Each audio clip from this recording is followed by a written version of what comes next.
एही मते कृष्ण पदेलु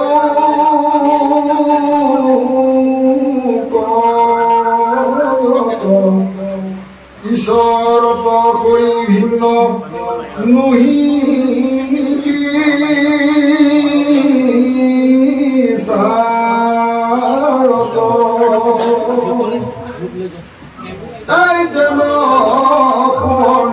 हंते जनमे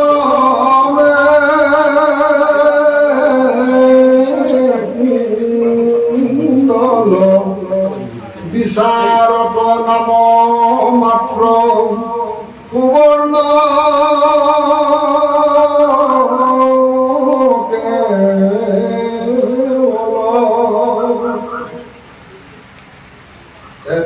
कृष्ण के मात्र नियंता ईश्वर कृष्ण तो प्रकाशे स्वर निरंतर भजनीय देव कृष्ण बिना नहीं वेद क्षीर रत्नमंते कहे विद्वान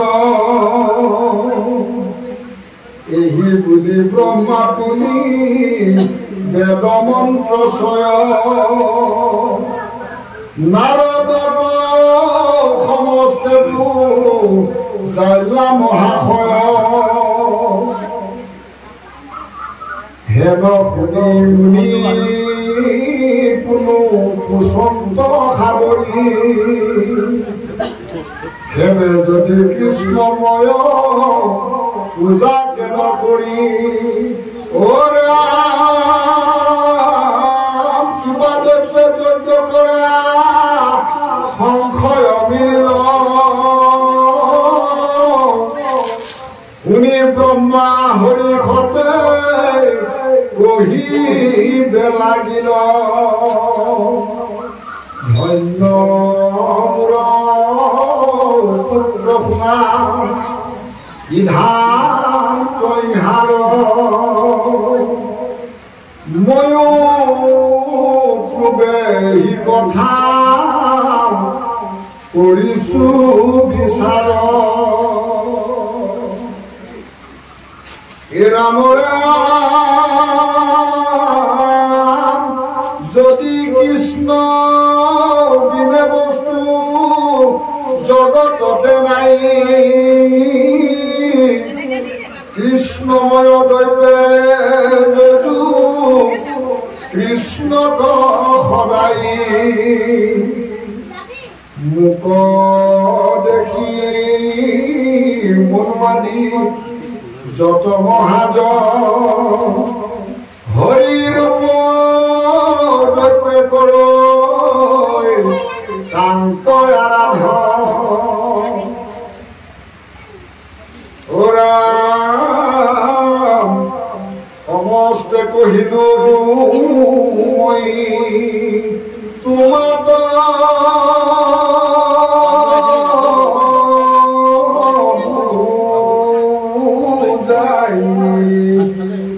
মূর ইষ্টদেব কৃষ্ণ বিনে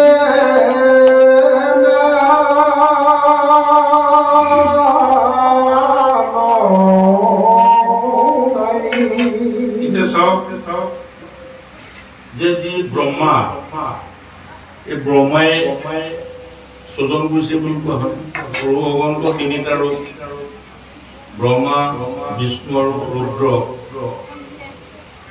ব্ৰহ্মা ৰূপে তেওঁ শোধন কৰে বিষ্ণু ৰূপে পালন কৰে আৰু ৰুদ্ৰ ৰূপে তেওঁ সংহাৰ কৰে এতিয়ালৈ তিনিজনক আমি বুজিব লাগিছিলে হয়নে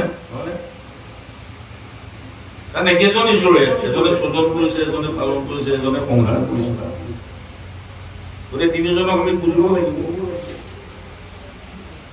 এই বিষয়ে এতিয়া স্বয়ং ব্ৰহ্মাই কি কৈছে এই কথাটো কৈছে নিম্ন সত্য সংবাদতো আছে যে ৰজুগুণে ব্ৰহ্মা তমোগুণে ৰুদ্ৰ সতগুণে বিষ্ণু বুজাইছে গতিকে সেই সত গুণ শুদ্ধ সত বৃত্তি দেৱৰ সম্পত্তি জানি ভজা কৃষ্ণ পাও কথা লিখা নাই জানো সত বৃত্তিবিলাক শুদ্ধ বৃত্তিবিলাক সত গুণৰ পৰাহে কি আহে আমাৰ যিবিলাক বৃত্তিবিলাক যে আছে ৰজু গুণৰ বৃত্তিবিলাক হ'লে তেওঁৰ ৰজুগুণী হ'ব তমু গুণৰ বৃত্তিবিলাক যদি থাকে আকৰিক হ'ব আৰু শুদ্ধ সত গুণৰ যদি তেওঁ আশ্ৰয় কৰে তেওঁ বৃত্তিবিলাক সত গুণযুক্ত হ'ব বিষ্ণু যিহেতু তেওঁ সতগুণী গতিকে সেই ফালৰ পৰা সৎ বৃত্তি সৎ গুণ য'ৰ পৰা উদ্ভৱ হয় সেইজনক বুজিব পাৰে গতিকে বিষ্ণু পূজাত কোনো আপত্তি নাই এতিয়া ইয়াৰ অৱশ্যে বিভিন্ন কাহিনী আমাৰ পুৰাণবিলাকত পোৱা যায়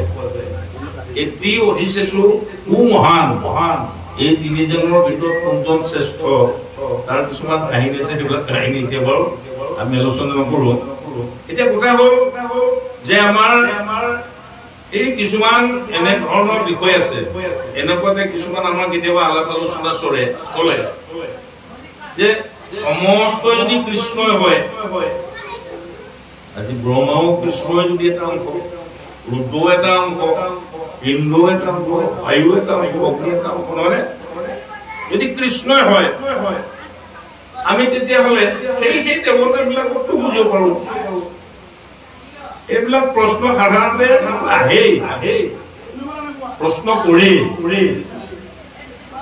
আৰু যিসকলে গীতা শাস্ত্ৰ পঢ়ে আলোচনাও কৰে এই ব্যাখ্যাটো কিন্তু প্ৰায় তেওঁলোকে কিমান পৰ্যায়লৈ গৈছে নাজানো নাই বুজিব দিছে নহয় কৈছে বিভূতি যুগত গৈছে সূৰ্যটো ময়ে ডাঙৰ গছডালৰ ভিতৰত ময়ে বায়ু ময়ে ইন্দ্ৰ ময়ে এটা সমস্তবিলাক মোৰ বিভূতি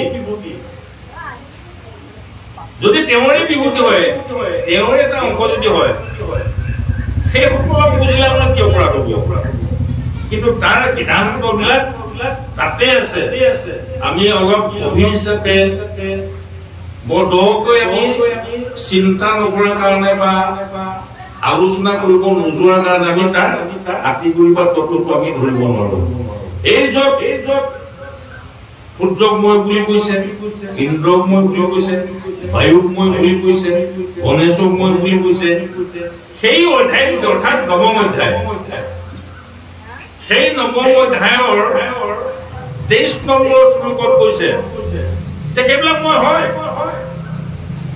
কিন্তু মই হলেও সেই সকলক যিসকলে পূজে তাক কি বুলি কৈছে যে যজন্ত অবিধি পূৰ্বকম সেইটো শ্লোকত কৈছে 23 নম্বৰ শ্লোক গীতাৰ নৱম অধ্যায়ৰ যে সেইবিলাক মই হয় মোকেই বুজিছে মোক বুলিয়ে ভাবিছে সেইটো হয় কিন্তু সেই পূজাটো সেইটো অবিধি পূৰ্বকম বুলি কৈছে যজন্ত অবিধি পূৰ্বকম যে কি বিধিসন্মত নহয় শংকৰাচাৰ্যৰ ব্যাখ্যা প্ৰসংগত অবিধি পূৰ্বকমক কৈছে যে অজ্ঞান অজ্ঞান যে জ্ঞান নথকা জনেহে সেইটো তেওঁলোকে তেনেধৰণে বুজে আমসকলক আজিলৈকে বিধিৰ বাহিৰ যিসকলে নিয়ম নীতি একো নাজানে অৰ্থাৎ শাস্ত্ৰ জ্ঞান নাই সেইসকলে তেনেকে সেই দেৱতাবিলাকক পূজা কৰে আৰু এই ব্যাখ্যাটোকে এটা পদৰ কংসপদত মহাপুৰুষ শংকৰদেৱে কীৰ্তনত এটা বাক্যত লিখিছে যে সেই দেৱতাসকলৰ পূজাটো অবিধি সন্মত বুলি কংসপদৰ পদত লিখি গৈছে গতিকে এই কৃষ্ণ ব্যতিৰেকে ইয়াত ব্ৰহ্মাই নিজে কৈছে যে সমস্ত কৃষ্ণময় এই জগতখন যত দেখা চৰাচৰ হৰিময় নিৰন্তৰ হৰিৰ পৃথক মোহে দিও হৰিৰ ব্যতিৰেকে একো নাই আজি আমি যদি অকমান তাত্ত্বিক হিচাপে আমি লক্ষ্য কৰো এই খুঁটাটো এইটো খুঁটাটো একো নাই এইটো জ্বৰ বুলি কৈছো আমি আজি আমাৰ বৈজ্ঞানিক ভাষাৰ মতে মানে এই খুঁটাটো হ'ল জ্বৰ এইফালে গছ পুলিটো হ'ল চৈতন্য ই জীৱিত হৈ আছে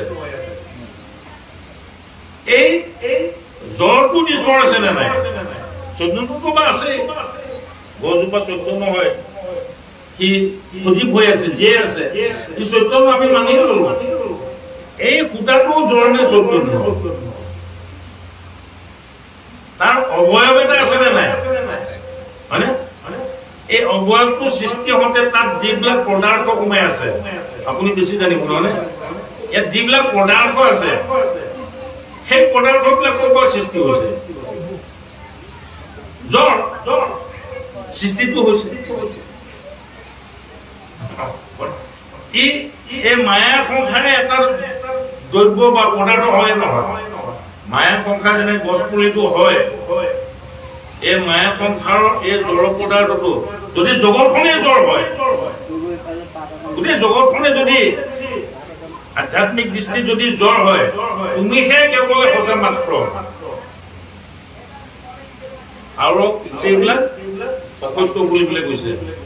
তুমিহে কেৱল চৈতন্য, আন গোটেইবিলাক জ্বৰ, প্ৰকৃতিকে আদি কৰি। এতিয়া গছপুলিটো জ্বৰ, গছপুলিটো জ্বৰ, তুমিহে চৈতন্য। অৰ্থাৎ এই চৰাচৰ জগতত, এই ব্ৰহ্মাণ্ড সৃষ্টিত ধূলি পৰমাণুলৈকে সমস্ত ঈশ্বৰময়, সমস্ত ঈশ্বৰ বিৰাজমান হৈ আছে।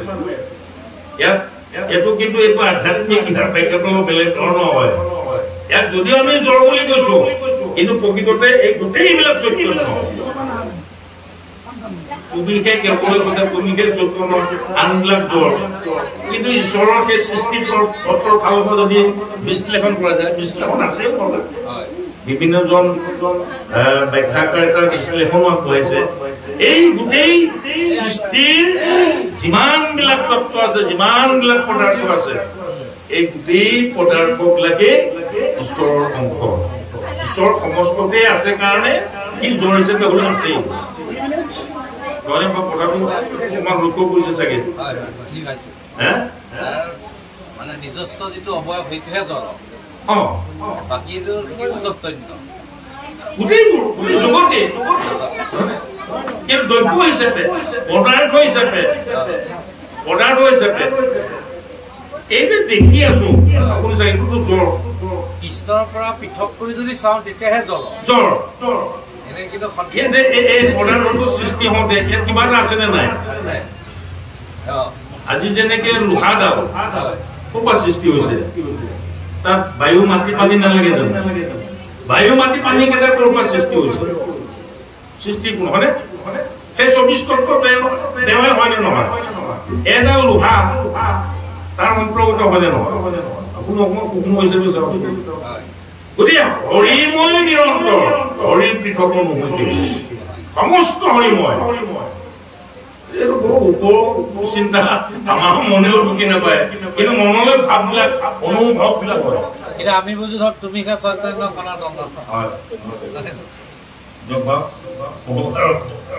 ইমান গভীৰলৈ যাব নোৱাৰিব।